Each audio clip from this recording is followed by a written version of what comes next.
بسم اللہ الرحمن الرحیم۔ باب الغسل من بول الصبی، یہ باب ہے بچے کے پیشاب سے دھونے کے بیان میں، یعنی کپڑا وغیرہ جس پر بچے کا پیشاب لگ گیا ہو اس کے دھونے کے بیان میں۔ اخبرنا مالک حدثنا الزہری عن عبید اللہ ابن عبد اللہ عن ام قیس بنت محصن انہا جاءت بابن لها صغیر لم یأکل الطعام الى رسول اللہ صلی اللہ علیہ وسلم فوضعه النبی صلی اللہ علیہ وسلم فی حجرہ فبال على ثوبه فدعا بماء فنضح علیہ ولم یغسلہ۔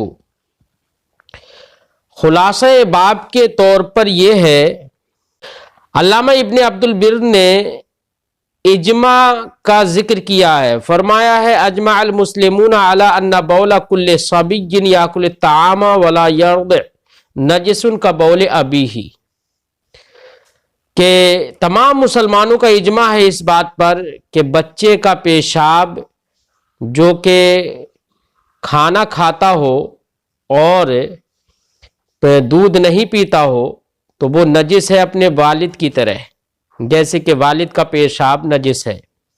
واختلفوا فی بول الصبی والصبیہ، اور بچہ اور بچی جو کہ کھانا نہیں کھاتے ہیں صرف دودھ پیتے ہیں ان کے سلسلے میں اختلاف ہے۔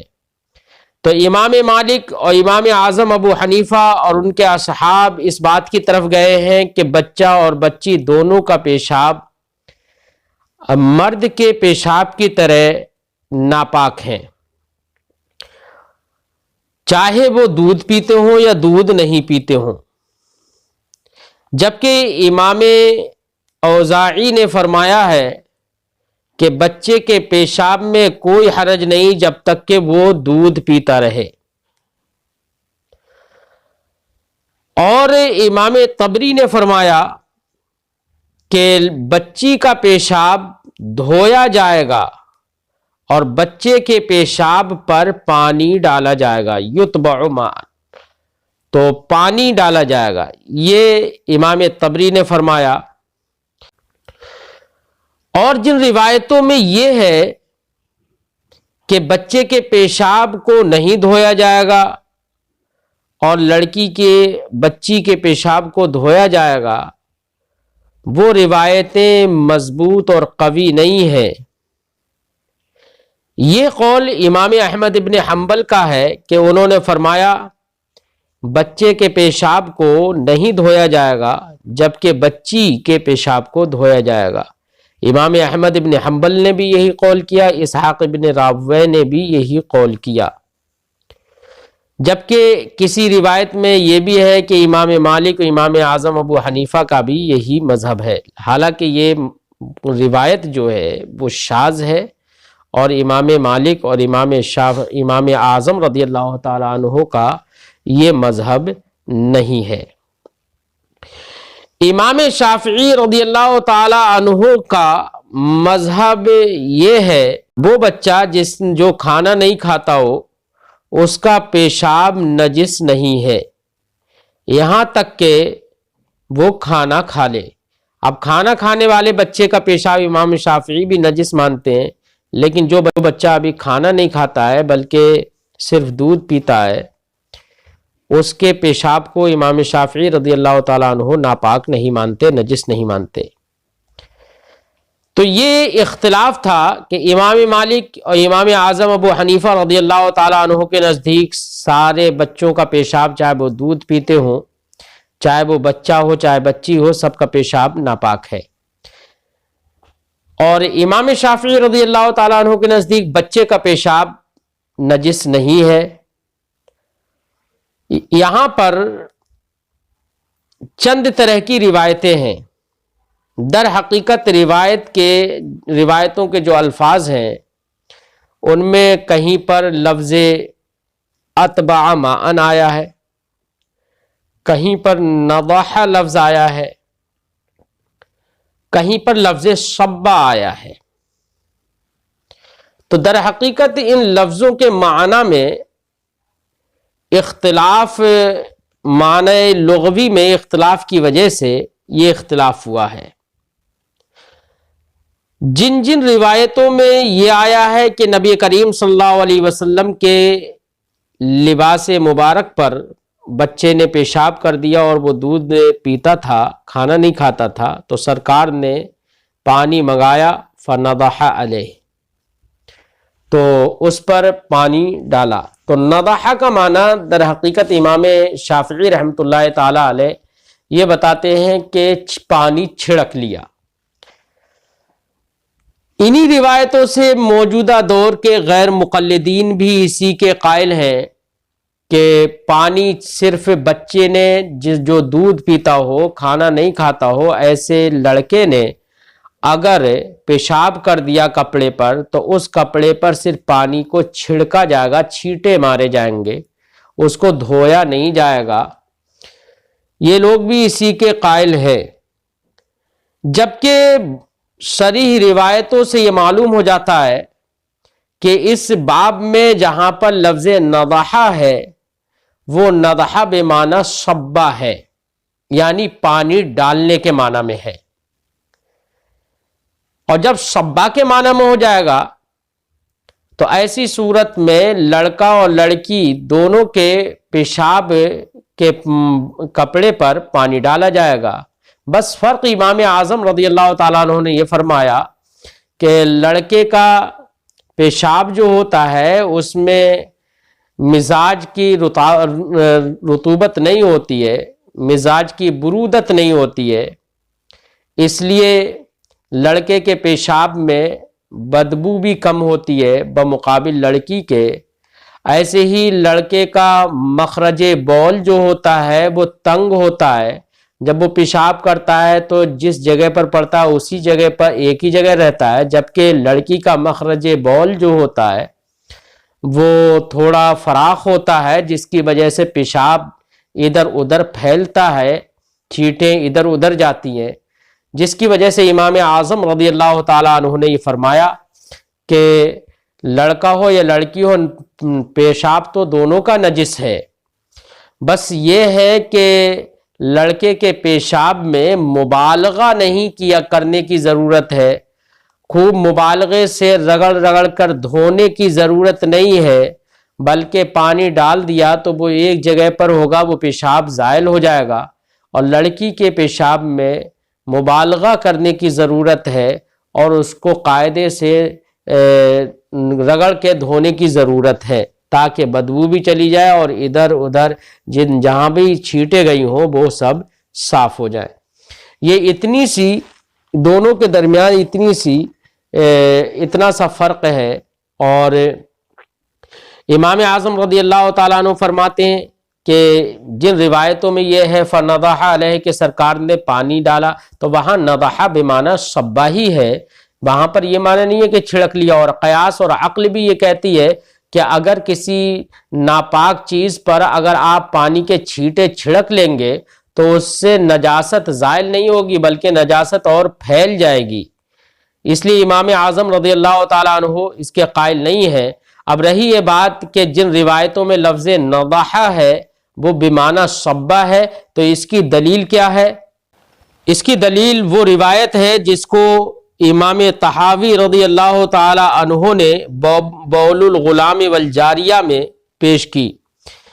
وہ فرماتے ہیں عن ہشام ابن عروہ فقال فیہ فدعا بماء فنضحہ علیہ، وقال مالک و ابو معاویہ و عبد ابن ہشام ابن عروہ فدعا بماء فصب علیہ فدل ذلك ان النضح عندهم الصب۔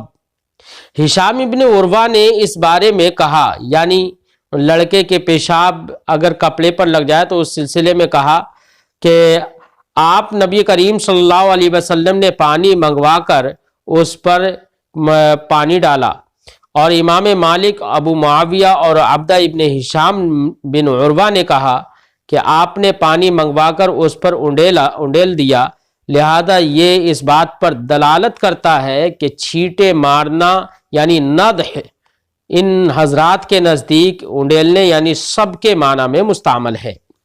تو نضح بمعنی سب ہے، اس روایت سے امام طحاوی کی اس روایت سے سمجھ میں آتا ہے۔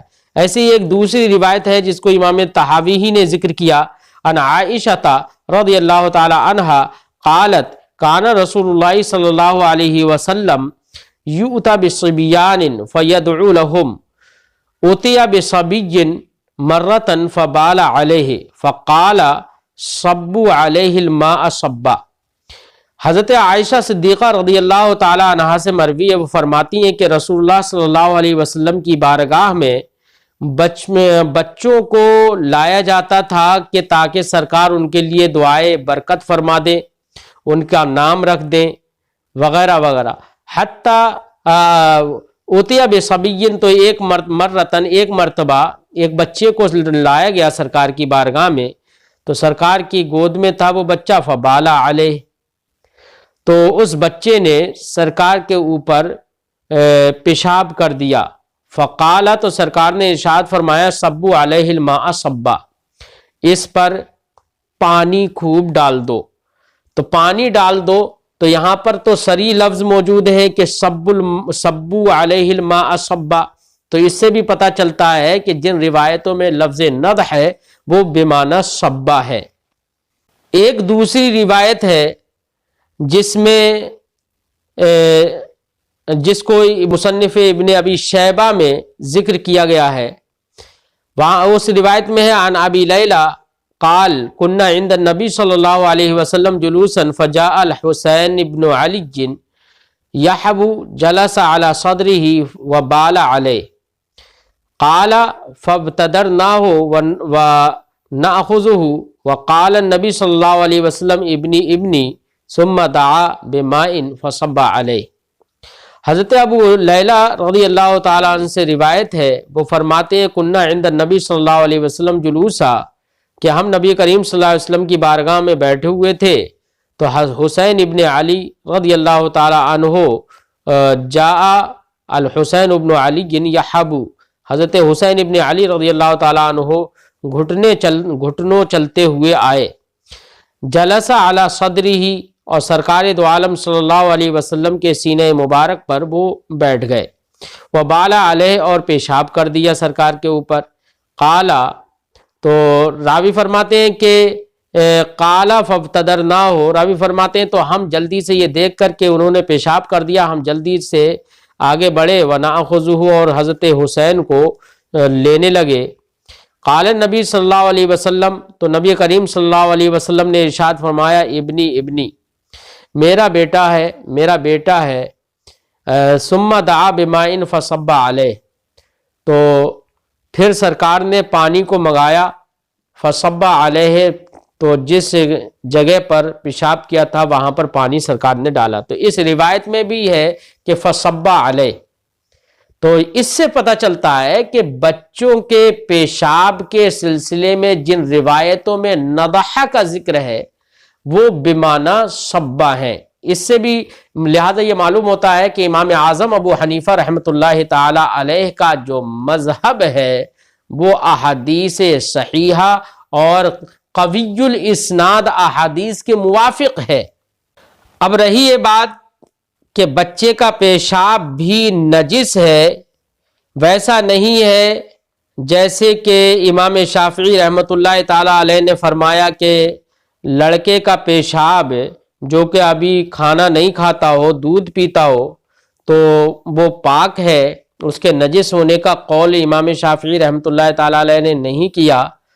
تو اس کی دلیل کہ بچے کا پیشاب بھی ناپاک ہے، کیونکہ بچے کے پیشاب کو بھی بول ہی کہا جاتا ہے، اور بول پیشاب جو ہے وہ ناپاک ہے، جیسے کہ نبی کریم صلی اللہ علیہ وسلم نے ارشاد فرمایا استنزہوا عن البول فإن عامۃ عذاب القبر منہ، پیشاب سے بچو کیونکہ قبر کا زیادہ تر عذاب وہ پیشاب کی وجہ سے ہے، لہذا پیشاب کے چھینٹوں سے بچنے کا سرکار نے حکم دیا، چاہے اپنے پیشاب کے چھینٹے ہوں یا بچے کے پیشاب کے چھینٹے ہوں۔ یہاں پر بول ہے، یہاں پر اس کا ذکر نہیں ہے کہ بڑا مرد ہو یا عورت ہو اس کے پیشاب سے بچو.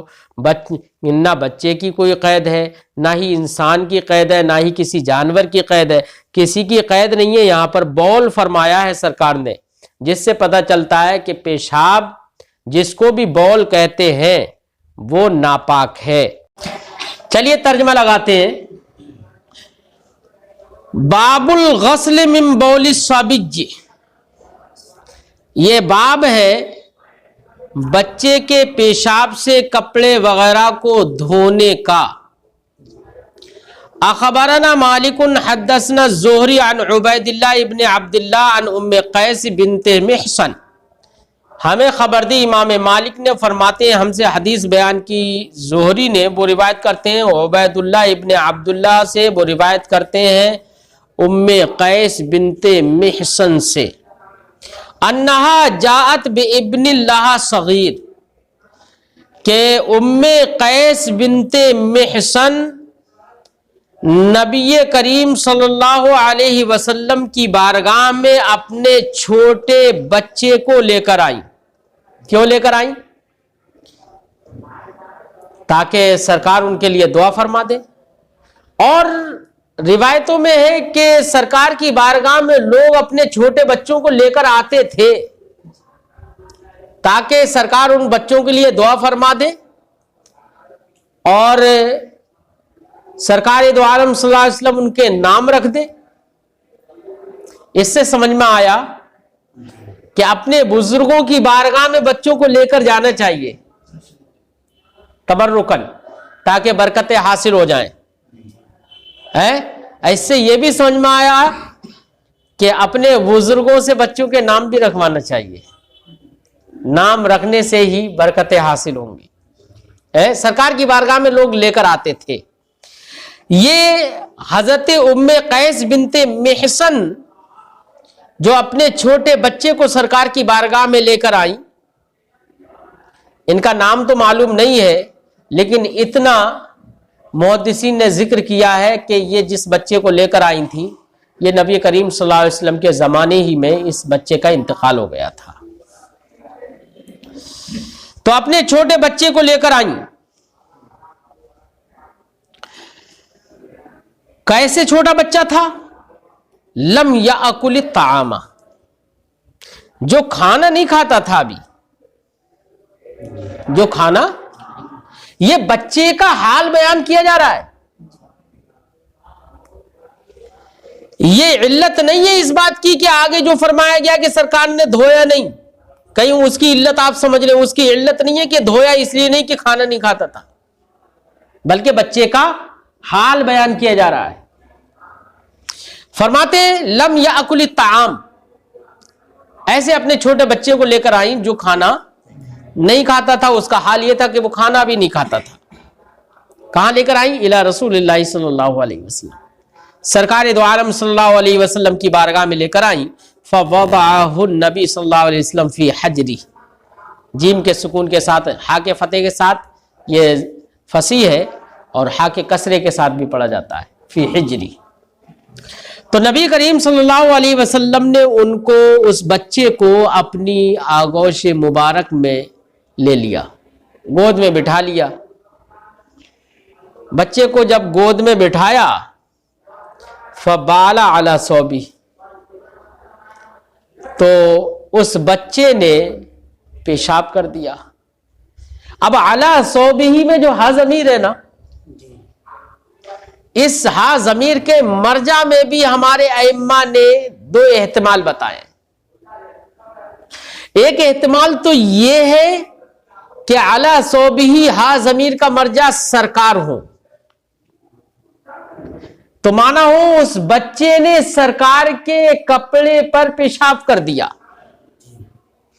اور ہمارے محدثین نے ایک معنی یہ بھی بتایا کہ یہاں پر اعلیٰ صوبہ میں جو ہا ضمیر ہے، اس کا معنی، اس کی ضمیر کا مرجع سرکار کی ذات نہیں ہے بلکہ خود بچہ ہے.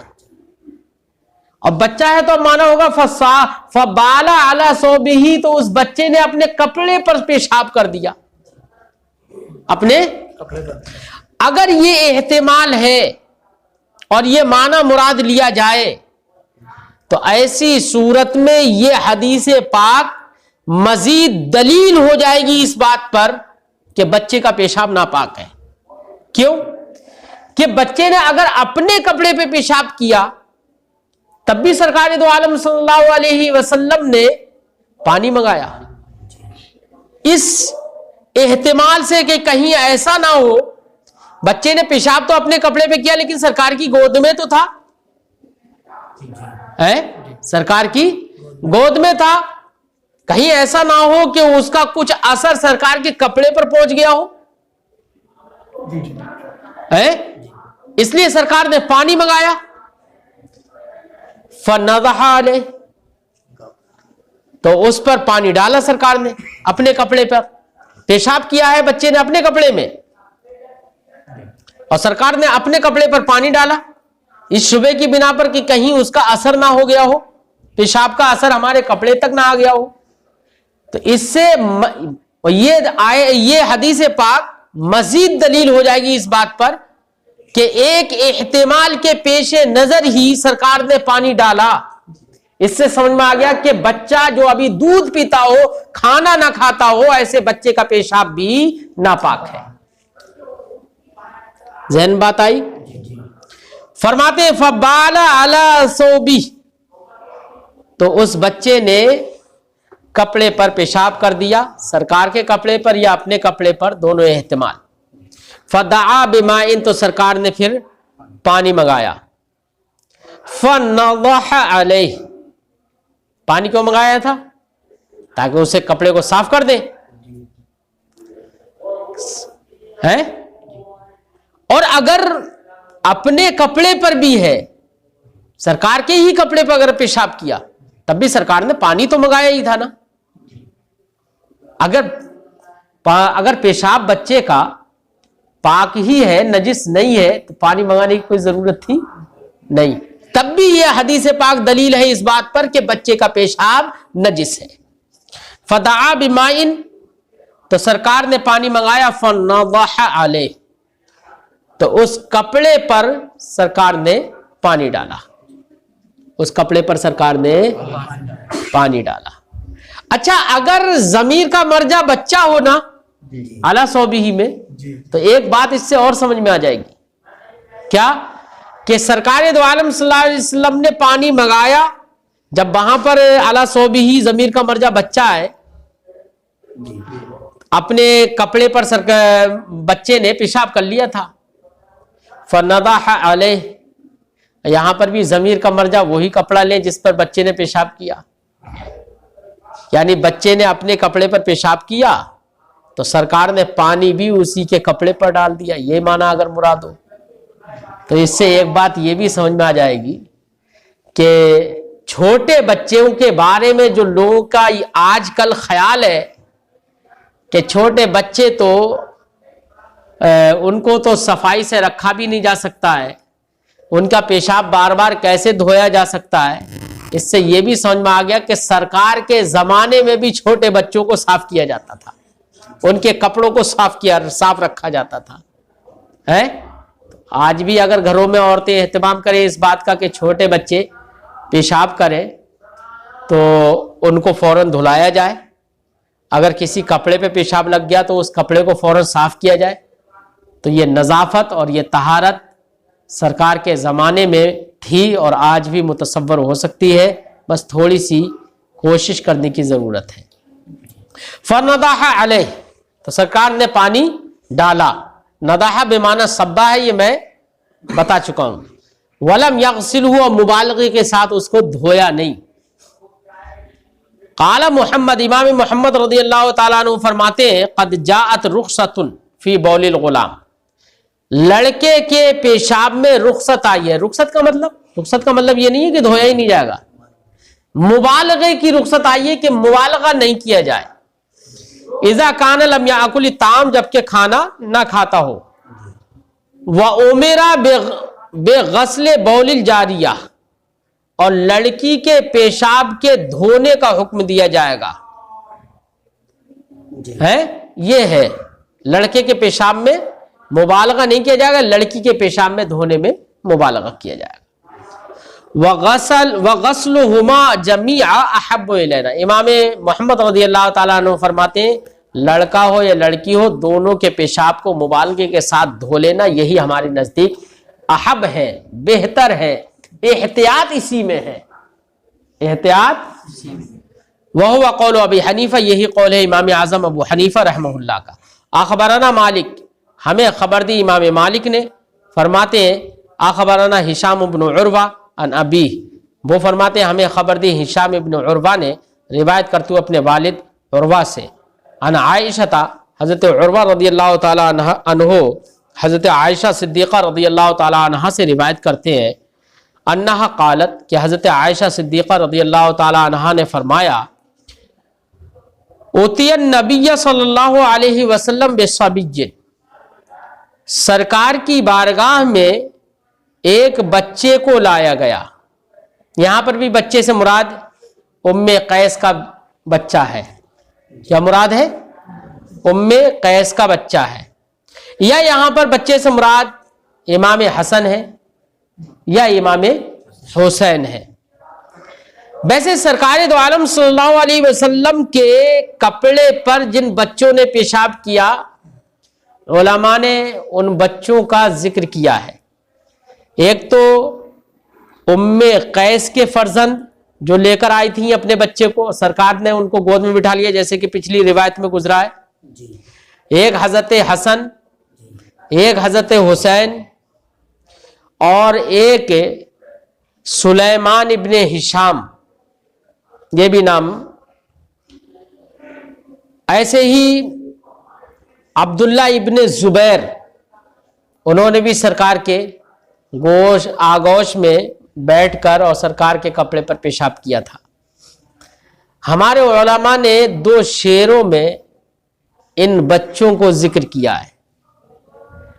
فرمایا قد بال فی حجر النبی اطفال حسن حسین ابن الزبیر بالو وقضا سلیمان ابن ہشام وابن ام قیس جاء فی الختام. یعنی سرکار کے آغوش مبارک میں چند بچوں نے پیشاب کیا ہے.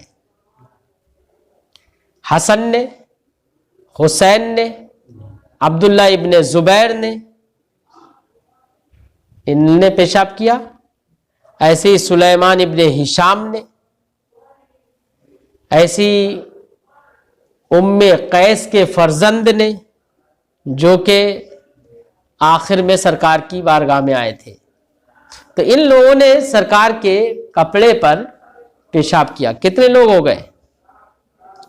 حسن، حسین، ابن زبیر 3 ہو گئے، سلیمان ابن ہشام 4، اور ام قیس کے فرزند 5. ان 5 بچوں نے سرکار کے کپڑے پر پیشاب کیا. اچھا، اس سے سمجھ میں آیا کہ چھوٹے بچوں کو کھلانا بھی چاہیے. ایسا نہیں ہے کہ یہ شک ہے کہ بچہ اگر پیشاب کر دے گا تو بچوں کو گود ہی مت لو. نہیں، بچوں کو چھوڑنا نہیں چاہیے، ان سے محبت کرنا چاہیے، ان سے شفقت کرنا چاہیے، چاہے اپنا بچہ ہو چاہے دوسرے کا بچہ ہو. جیسے کہ سرکار کی بارگاہ میں حضرت حسین، میں نے ابھی ایک روایت پیش کی تھی اس سے پہلے کہ حضرت حسین گھٹنوں چلتے ہوئے آئے اور سرکار کے سینے مبارک پر بیٹھ گئے، فبالا نے پیشاب کر دیا.